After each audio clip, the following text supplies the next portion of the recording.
Cracking conversation, analytical interpretation, and igniting imagination with the Lit and Lang Gang. Hello everybody, welcome back to the Lit and Lang Gang, where today we are going to be talking about the theme of power in Macbeth. Here today you have myself, Miss Graham, and Miss Gray. And we're going to be talking about this theme. It's not one that's been on the paper yet, really? No, not that I've come across. No. Really. So it's definitely a potential question for the year 2021. It also can be made quite simple if you find some of the Shakespeare a little bit challenging, but equally I think it's one that you can definitely move up towards those higher level responses as well and find some quite complex ideas. Yeah. So we're going to start by talking about what power really is and the role it plays in Macbeth. Yeah, so I think with power in Macbeth, you've got to consider the role of ambition as well, because obviously I think throughout the play, where there is power, there is undoubtedly ambition for a lot of people as well. And sometimes the ambition, too much ambition, is ultimately what kind of defeats the power. So Shakespeare's trying to teach us something here about power and about the impact it can have if not used correctly, perhaps, or if used in the wrong ways. Yeah, because essentially when power in itself, I don't think is what Shakespeare's arguing is the danger.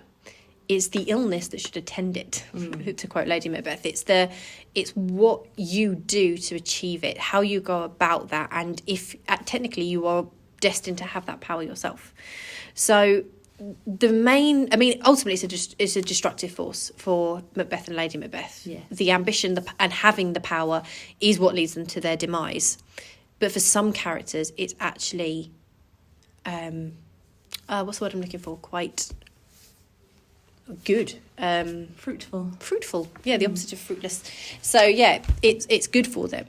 So we'll talk about Macbeth and Lady Macbeth as our key characters. Miss Gray refers to them as a power couple because they are. They're very much, their relationship is solidified on like power, even from the first time we see them. In 2020, it would be considered a kind of toxic relationship, wouldn't it? This idea that they're just almost at the beginning, they're sort of vying for power over each other. And I think Lady Macbeth ultimately begins as the one with the power. Obviously we know what scene is it, Miss Graham, when she's read the letter and she's trying to convince Macbeth to murder Duncan.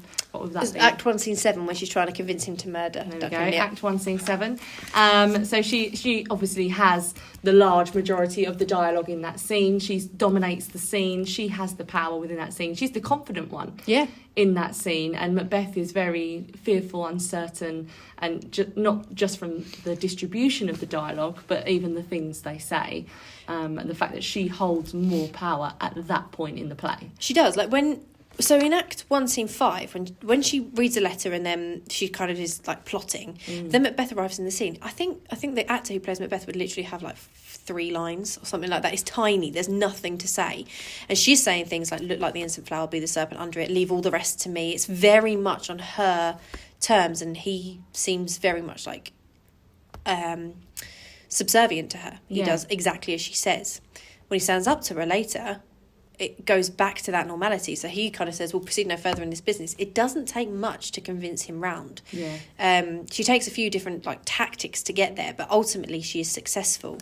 And you can spot that in the length of dialogue they've got, but equally you can spot it in the pentameter. So if you're ever looking at a copy of Macbeth, and it looks a lot like poetry because it's written in verse, and when those lines start quite far in, so you might only have 1 or 2 words. So the example I'm thinking of is Act 1, Scene 7, when Macbeth goes, if we should fail. And straight after that, you've got Lady Macbeth go, we fail. And it's often pushed right over. Because essentially what she's done, she's jumped in, and he might have gone on to say more, but she took his pentameter, she took his rhythm and took the words. And I guess what's most interesting is that he actually does that to her. Yes. And I think it's interesting, isn't it? Because in Romeo and Juliet, that's used between Romeo and Juliet to show unity and togetherness, but it's not in Macbeth. In Macbeth, it's used to show the power struggle and who's winning that power struggle, and who's taking control of that situation. Yeah, and I think it's really interesting because what they're also talking about in that scene with the if we fail and she's convincing him round, she questions his masculinity and when you just do it, then you were a man. And later in the play, in Act 3, Scene 4, you almost see the opposite. So that's the scene with Banquo's ghost. And Macbeth is raving and he's saying a lot and she's literally got tiny little snippets of lines and she says, are you a man? And at that point he goes, I and a bold one. So his response to that is entirely different. Yeah. And her pentameter is taken and her lines are minimal. So their relationship has altered by that point. Yeah, it shows that real change between them. But ultimately, I think what they have in common is that they're both too thirsty for power. They're too hungry for power. And the power consumes them and leads to them being powerless. They end up with no power at all. Well, yeah, and the thing is, with the characters that really crave that power, they're often the ones that don't deserve it, and it often leads to their demise. So Macbeth and Lady Macbeth, had they been content being the Thane of Cawdor, this play probably wouldn't have taken the routes that it would have done, because that was given to Macbeth quite naturally. Yeah. But because they had to go that bit further, they had to go on to push him to become king. They were so thirsty for that ultimately it leads to their madness and their ultimate deaths, because they were wrong to do so. They're punished for it. Yeah, definitely. I think, and I think that's why we have to consider ambition with power as well. If you were to have a question on power, I think undoubtedly you'd need to bring ambition in there and say that it is the too much ambition, too much power. Macbeth talks about obviously his vaulting ambition, and the fact that he has too much of that, which ultimately leads to their downfall. And Shakespeare must be telling us there that power, too much power, is a bad thing. Yeah, absolutely. Which leads us on to our next point, which is those people that have less ambition for power really end up with more of it. So if you think about your characters in the play who don't desire power, they don't crave it, it really gives you the list of Malcom, Macduff and Banquo, all of whom we would consider heroic characters in the traditional sense of they are the heroes of the play, even though Banquo doesn't make it. None of them actually want power. That doesn't mean that they aren't ambitious in their own way, but they're just not going to force the matter out of the realms of their right to it. Because, of course, Malcolm does go back with an army, but it's his right to be king. Yeah. So we view that as, well, that's the right ambition. He should be pursuing it. These characters are interesting because if you think of a situation where two people are having an argument and one person's shouting and ranting and raving and throwing their arms around, and the other person actually stood very still and just puts their points across, the person with the most power in that situation is the quiet person. It's not the ranting and raving person. It's not the Macbeth and the Lady Macbeth. It's your Malcolm, your Macduff, your Banquo, who actually are very measured, very considered. As you say, they don't necessarily crave that power, but because they're not as ambitious, they're not craving the power, they actually end up being more powerful and more influential, and more people want to listen to them because they're seen as reasonable people that want to do the right thing. Yeah. And I think even then, because we ran a masterclass this week and we were talking about Malcolm and Macduff, and even then I'm thinking, well, actually Malcolm just doesn't necessarily want the power. He just knows it's right. So he's like, I'm thine to serve or something along those lines, meaning he doesn't actually necessarily want to be king, but he just knows it's what he's got to do. So he's not even craving it in the way that Macbeth and Lady Macbeth do. He's like, well, it's the right thing to do, so I've got to do it. And Macduff certainly doesn't seem to want it for himself. He just literally wants the right king of Scotland. He just wants normality. Yeah, he's desperate for it to be back to how sort of it was before the tyranny of Macbeth. And I think Banquo is an interesting character because he's sort of a bit surprised by the witches. He doesn't particularly... I don't think he particularly believes everything they say, but in the back of his head, he's got to be thinking about the fact that they've said that he's going to be lesser than Macbeth, but greater, and the idea that his children are going to be kings, and obviously the fact that he sacrifices himself to save his son, fly good fleance, fly, fly, fly. He obviously has some ambition and some power, but it's not enough to do the wrong thing. Yeah, he openly says at the beginning of Act 3, Scene 1, it's and I fear thou playest most foully for it. Yes. And he goes on to talk about how, everything they've said to you has come true, Macbeth. Does that mean the things that they've said to me will not come true? And he thinks it through and he talks about it, but he ends that speech with, hush no more. And I think that's the difference between Banquo and Macbeth. And I know this was a question a few years ago, wasn't it, about Banquo and Macbeth and how they respond to the supernatural. Yeah. Banquo knows it's wrong to act on that ambition. He knows that, if he leaves it, it may come true, but to actually force it and push it and put his own ambition into that prophecy, and then he would end up no different than Macbeth. Yeah. But the fact that he doesn't allow power to drive him actually is what makes him different from Macbeth and makes him that foil character. Yeah, definitely. And I've raised before in my class, I'm sure you have as well, you know, if Macbeth hadn't have killed Duncan, would he have become king anyway? Would it have happened? And actually would he have been a better king for it? Would he have been a good king? I mean, we never know. It's one of those questions that can never be answered, but it's an interesting thing to consider. And obviously the fact that Banquo didn't act on what the witches said means ultimately he was rewarded in a greater way for his sort of legend to live on. Whereas because Macbeth acted on what they said and committed evil deeds and disrupted the great chain of being, actually, you know, he ended up with the chaos rather than actually what could have been good. Absolutely, yeah. And it kind of leads us to think about the idea of leadership and who, you know, kings and kingship. We tend to find the better leaders are the people that take power tentatively and as I say, that less desire for it will make better leaders. Now we've kind of got this question of Duncan thrown in there. He has power, but you were saying he almost doesn't really know what to do with it. Yeah, from Duncan I get the impression when I read his lines, when I, you know, consider him as a character, I get the impression he doesn't really know what he's doing. He's playing the role of the king, and I think when he goes to the Macbeth's castle and he's, the castle has a pleasant seat, and I feel like he's doing all the things he should be doing as king, but he just keeps making the same mistakes and he doesn't really know what he's meant to be doing. I feel like he's not a confident king. He doesn't have the assertiveness of a king that Malcom certainly shows later on. We know that he's too trusting. He makes the same mistakes again and again. But yeah, I don't know whether he perhaps just didn't want it or he was overwhelmed by it. Just quite naive, isn't he? Yeah. I mean, he makes literally the same mistake twice. Yeah. He trusts the wrong person and it leads to rebellion. He just seems naive to power. And I guess maybe there's dangers in that. Malcolm has time to prepare for his, you know, ascension to power, doesn't he? He has time to prepare in England and with the raising of the army. So by the time he becomes king at the end, he has readied himself. Are we ever told, or do we know, how Duncan gained the throne? No. So that would be something interesting to think what Shakespeare was considering, whether he was placed there as a young boy or as an adult male, or, you know, whatever it was, however he was put onto the throne. That would be an interesting thing to try and consider. So we're not given that answer, we're just left to wonder for ourselves how he kind of ended up in there, that position, and how long he has been king. We don't know how long he's been in power, do we? No. So it could be that he's been in power for a long time. He's growing tired of it. He's not a fighter. He's not a warrior like you know, Malcolm proves himself to be, and even to a degree that Macbeth was. Although Macbeth was a worse king, he very much. I was picturing him a little bit like sitting back with his grey hair and letting all his thanes do all the work for him and going, oh, well done, thank you for killing that man. Definitely. Yeah. It kind of leads us on to really what we're going to talk about is some context. So power in this play can be presented through the eyes of a man called Machiavelli. Now, Machiavelli was a Thought for the Week last year, so we can absolutely go over this with you, and I dare say it's something we'll probably end up doing in lessons or in masterclasses.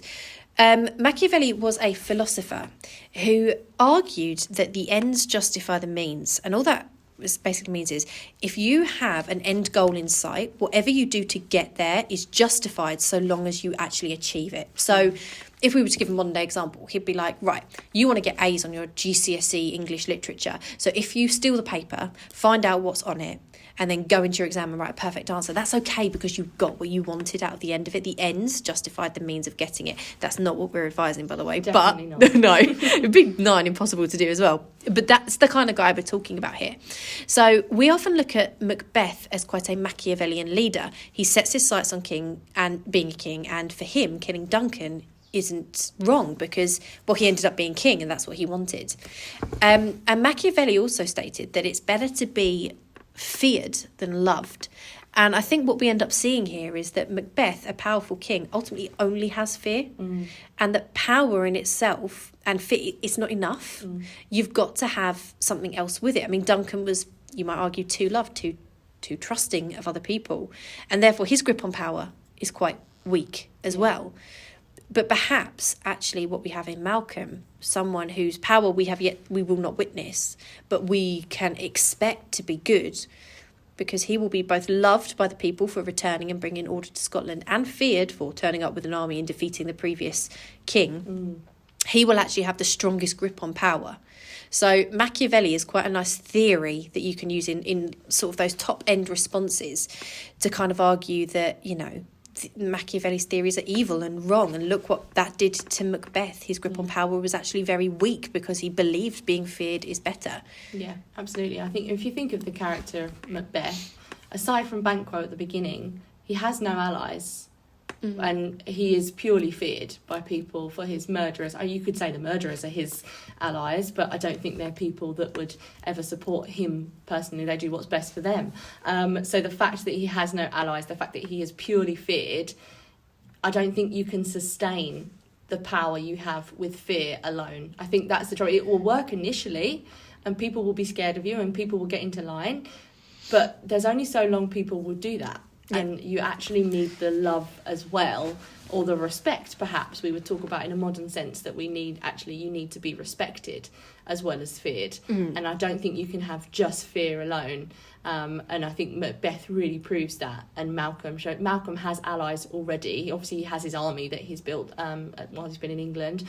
But Macduff undoubtedly will be a great ally for Malcolm. The fact that he went and Malcolm challenged him, he is going to know that he's somebody that he can trust as well. You know, it works in both ways, doesn't it? So he's going to be a good ally to Malcolm, and therefore he's going to have that element of fear and of love to hopefully restore Scotland and the great chain of being, and ultimately be a successful leader. Yeah, and I think the end of the play is meant to be hopeful for Malcolm's power. We are hopeful he'll be a good king. Yeah. Everything we've seen up until this point would suggest that he probably will be a very good king. Yeah. It's always that thing I think about, like when you're in school, and I try and think about it as like teachers. Think about the teacher you loved, you really enjoyed their lessons, but maybe you messed around a little bit. That teacher you feared, initially you were probably really good for them because you were terrified, and then eventually you're like, well, I'm just scared of you. But that one teacher that you really didn't want to annoy, and at the same time you liked their lessons and you enjoyed it, that's the best grip on power, and that's what Malcolm has got. Yeah, definitely. I always think of Mrs. Child. Do you remember Mrs. Child? I do remember Mrs. Child. She was loved and feared in equal measure. She was definitely loved and feared in equal measure. Yeah. And a wonderful teacher as well. Oh, she was an amazing teacher. Absolutely incredible. And of course, contextually, this all kind of links in. We've been mentioning bits as we go, but remember, Shakespeare's going to want to show that, desire for power outside of your position is going to be bad, because essentially you got James sitting in the audience who people are trying to kill left, right and centre, trying to take him down and establish a new leadership. And so he wants to make it very clear to his audience that to take out your monarch, to commit regicide and give power to someone else potentially. I'm not saying that people wanted it for themselves, but to put the crown on someone else's head. He wants to, of course, teach that is wrong, to support James. Do you think James was loved and feared? James, I don't know. Actually, I don't think he was loved. No. He was very unpopular. He was not liked by Protestants or Catholics alike. I feel like maybe this play is trying to almost say to people, you could have it worse. Yeah, I feel like this could be much worse, guys. I feel like it's almost saying in this play, oh, James, you're the rightful king, you're a great guy, here it is. And here's all the things that potentially could go wrong, so that you also don't do those things, and your subjects don't do those things as well. Because I think, James, don't be too trusting like Duncan because people are trying to kill you. Yeah. Or James, don't be too tyrannical in your rule like Macbeth did. So actually there's kind of lessons in it for him as well. Definitely. And then, of course, there's the great chain of being. Yes, which we've mentioned quite a lot. Obviously, the idea that it keeps society in line, this hierarchy. Everyone knew where they were meant to be in society, and disruption to the chain ultimately causes chaos. And I think it's that want for power that causes the disruption, because otherwise the chain remains in place. You need someone to do something to disrupt the chain. And I would argue that the only thing that's going to disrupt that chain is power. Yeah. Or ambition. Yeah. I think that's the thing that you were saying. I don't think you could look at power without ambition. I think it's going to be hard to look at ambition without power. They almost kind of connect together. So if a character's got power, look at how they got it. and look at about the means they took to get there, and have they disrupted that great chain of being in order to get their grip on the throne. I would guess that I think most of the time, yes. I mean, there's a whole ton of quotations you could use. We mentioned talking about Macbeth's vaulting ambition, which overleaps itself. So we've got the idea that he knows that actually, in many senses, this is wrong, but he's going to do it anyway. We could look at, as I said, look at Malcom in Act 4, Scene 3, where he basically states that he doesn't really desire the throne, but at the same time, he's still going to try and take it back for Scotland's sake. So there's like your foil. You can look at Banquo in Act 3, Scene 1, where he talks about, hush no more. So I think if we're going a little bit of a curveball as well, thinking about the witches, when they say, all hail Macbeth, and I think that as a quotation could be interesting to look at in terms of power, the fact that they say all hail Macbeth as if he were already in power, to almost feed into his ambition, almost sort of tell him you are going to be brilliant, and how nice is it to hear all hail Macbeth? Doesn't that sound great? You could have this. They definitely manipulate him. They feed his want for power, because literally after that he gets made Thane of Cawdor almost instantly after, and then he says that 2 truths are told as happy prologues to the swelling act of the imperial theme. Swelling act. So that idea that these, he believes them instantly, these 2 truths are told, so there's no doubt about that. So this next one must be as the swelling act, the better thing, the bigger thing yet to come.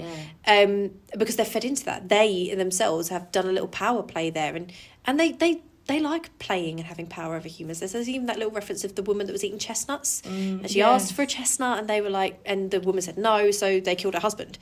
And so they quite like having power over humans. Definitely. So they're part of the chain as well. And I think if you say to anyone, you could be this, it's going to make them want it, isn't it? If you plant that seed, if you plant that idea, and I think the witches obviously are doing that. You could argue the witches as being one of the most powerful characters in the play. Yeah. In that they guide the narrative.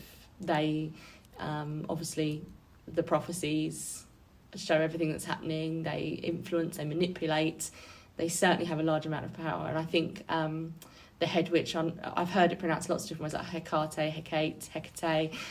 But she shows ultimate power because she's so annoyed at the witches for asserting power without her, that she has to then come in. So I think that's quite an interesting way to look at it. They are, and it was like, and I guess it links back to what Mr. Grimmett said last week, that the witches are probably the most powerful characters, and they don't really have a comeuppance. No, because you can't kill true evil. Yeah, there's always going to be evil in the world. Yeah, but it's what you do that matters. Yeah, so even if they try and put that power into you, they try and force that, they're not going anywhere. They're true evil. But what you do with that influence and that power is up to you. Yeah, and there will be consequences. Sometimes you ever hear responses and go, God, we're good. Yeah, we're really good. Good. Right, thanks so much for listening, guys. We're going to keep doing these little podcasts, just basically focusing on themes and characters for you, as opposed to going over all the plot, so that you can kind of keep up with that revision and keep up with what you're doing in lesson. But thank you so much for listening. We will see you next week. Bye, guys. Bye.